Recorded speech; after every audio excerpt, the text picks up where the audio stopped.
ప్రియమైన స్నేహితులారా, Ruth prayer fellowship ద్వారా మనము రోజుకు ఒక మిషనరీ జీవిత చరిత్ర గురించి తెలుసుకుందామండి.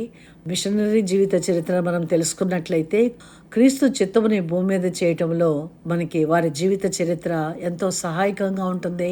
క్రీస్తును అనుసరించడానికి మనల్ని ఉత్సాహపరుస్తుంది, మనల్ని సిద్ధపరుస్తుంది, మనల్ని ముందుకు తీసుకుని వెళ్తుంది. కనుక ఈ దినము మిషనరీ జీవిత చరిత్ర గురించి తెలుసుకున్న వారి పేరు సెయింట్ బోనిఫేస్.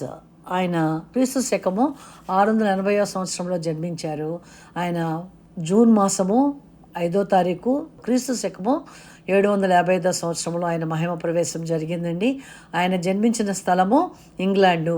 ఆయన దేవుని కొరకు సేవ చేసిన దర్శన స్థలము నెదర్లాండ్స్, జర్మనీ. ఆయన గురించి కొన్ని మాటలు మనం చూద్దాము. శతాబ్దాలుగా క్రైస్తవులు తమ విశ్వాసమును కాపాడుకొనుటలో ఎంతో స్థిరులుగా ఉన్నారు. చివరికి వారు హతసాక్షులుగా మరణించవలసి వచ్చినా వారి విశ్వాసము నుండి వారు తొలగిపోలేదు. వారు శ్రమ పొందుటను, హింసింపబడుటను ఒక నష్టముగా భావించక దేవునిలో జీవమును కనుగొనే అత్యున్నతమైన ఘనతగా భావించారు. లూకా సువార్త 9వ అధ్యాయం 24వ వచనములో ఈ విధముగా చెప్పబడింది: తన ప్రాణమును రక్షించుకొనుగోరువాడు దాన్ని పోగొట్టుకొనును, యేసు నిమిత్తము తన ప్రాణమును పోగొట్టుకొనువాడు దానిని రక్షించుకొనును. అటువంటి హతసాక్షులలో ఒకరైన బోనిఫేస్ విగ్రహారాధకులైన ప్రిసియన్లు అనగా వారు నెదర్లాండ్స్ మరియు జర్మనీకి చెందినటువంటి తెగలవారు. క్రీస్తును ఎరుగు నిమిత్తము తన ప్రాణమును కోల్పోటుకు కూడా బోనిఫేస్ గారు వెనుకాడలేదు. బోనిఫేస్ అనే పేరుకు మేలు చేసేవాడు అని అర్థము. ఒక గొప్ప కుటుంబంలో జన్మించిన బోనిఫేస్ యొక్క అసలు పేరు విన్ఫ్రీత్. క్రైస్తవ మిషనరీ సన్యాసులు అనుసరించే ఆదర్శాల నుండి ప్రేరణ పొందిన అతను వేదాంత శాస్త్రంలో శిక్షణ పొందవలని ఒక క్రైస్తవ ఆశ్రమంలో చేరారు. 30 సంవత్సరాల వయసులో ఫాదరీగా నియామక అభిషేకం పొందిన అతను ఆశ్రమంలో ఉన్న కాలములో లేఖనములను బాగుగా అర్థము చేసుకున్నారు. ప్రారంభ సంవత్సరాలలో లేఖనములను పఠించి ధ్యానించుట, బోధించుట మరియు ప్రార్థనలతో గడిపారు బోనిఫేస్. అయితే మిషనరీ సేవ చేయవలన వాంఛ అతనిలో మరింతగా ఎదుగుతూ వచ్చింది.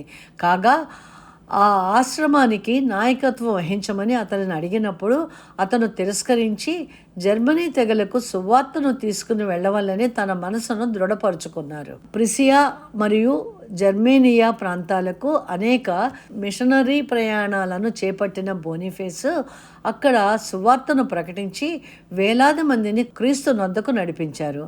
అతను విగ్రహారాధనను నశింపచేసి విగ్రహారాధికులైన అన్యజనులు బాప్తిసము పొంది విశ్వాసులుగా మారులాగున పరిచర్య చేశారు. అతని లక్ష్యము కొత్త వారిని క్రీస్తు వద్దకు తీసుకురావడం మాత్రమే కాదు, విశ్వాస కుటుంబంలోని సభ్యులను ఉజ్జీవింపచేయడం కూడా. మరికొందరు క్రైస్తవ సన్యాసుల సహాయముతో అతను అబద్ధ బోధలలోనికి మరియు విగ్రహారాధనలోనికి జారిపోయిన క్రైస్తవ సంఘమును సరైన రీతిలో పునర్వ్యవస్థీకరించుటకు ఎంతో శ్రమించారు. క్రైస్తవ సంఘములలో ఆలోచన సభలను ఏర్పరిచారు. మతాధికారులకు మరియు పరిచర్య చేసేవారికి నిర్దిష్టమైన నిబంధనలు పెట్టారు మరియు తప్పుడు మత సిద్ధాంతములను బోధిస్తున్న స్థానికులను ఖండించారు. క్రీస్తు శకము 754వ సంవత్సరంలో తన క్రైస్తవ సన్యాసుల బృందముతో బోనిఫేస్ ప్రిసియాకు వెళ్ళాడు. అది ఆ ప్రాంతానికి అతను చేసిన చివరి పర్యటన అయ్యింది. ఏలయనగా అక్కడ ఒకరోజు అతను ఒక నది దగ్గరలో పరిచర్య కొరకు సిద్ధమవుతుండగా క్రూరత్వంతో నిండుకొనిన ఒక అన్యజనుల సమూహము అతనిపై దాడి చేసి అతనిని మరియు అతనితో పాటు ఉన్న 53 మంది సహచరులను చంపింది. జర్మనీ వారికి అపోస్తలుగా క్రైస్తవ సంఘ జ్ఞాపకాలతో నిలిచిపోయిన బోనిఫేసు చివరి వరకు కూడా దేవుని పిలుపుకు నమ్మకముగా జీవించారు. చూసాం కదండి. బోనిఫేస్ యొక్క జీవిత చరిత్రలో ఆయన జన్మించినది 680వ సంవత్సరము. ఆయన మహిమ ప్రవేశము జూన్ మాసము 5వ నెల 755వ సంవత్సరము. ఇంగ్లాండ్లో జన్మించిన ఆయన తన దేవుడిచ్చిన పనిని చేయటానికి నెదర్లాండ్స్కి, జర్మనీకి వెళ్ళి ఆయన పరిచర్య చేశారు. ఆయన హతసాక్షిగా మరణించారు. ఇలాంటి దైవజనుల గురించి మనం ఇంకా ముందు చూద్దామండి. మనము కూడా దేవుని యొక్క సేవ చేయటానికి, దేవుని యొక్క ప్రజలు అనేక మంది దేవుని సత్యమును గ్రహించుకొని జీవము కలిగిన దేవుడిని తెలుసుకోగలిగినట్లుగా మన వంతుగా మనం ప్రార్థన చేద్దాము. నశించిపోతున్న ఆత్మల కొరకు మత్తయి సువార్త 28వ అధ్యాయంలోని 18 నుంచి 20 వరకు ఉన్న వచనముల ప్రకారము సమస్త సృష్టికి సువార్త ప్రకటించమని యేసు ప్రభువు యొక్క మహా ఆజ్ఞను మనం అనుసరించుదామండి.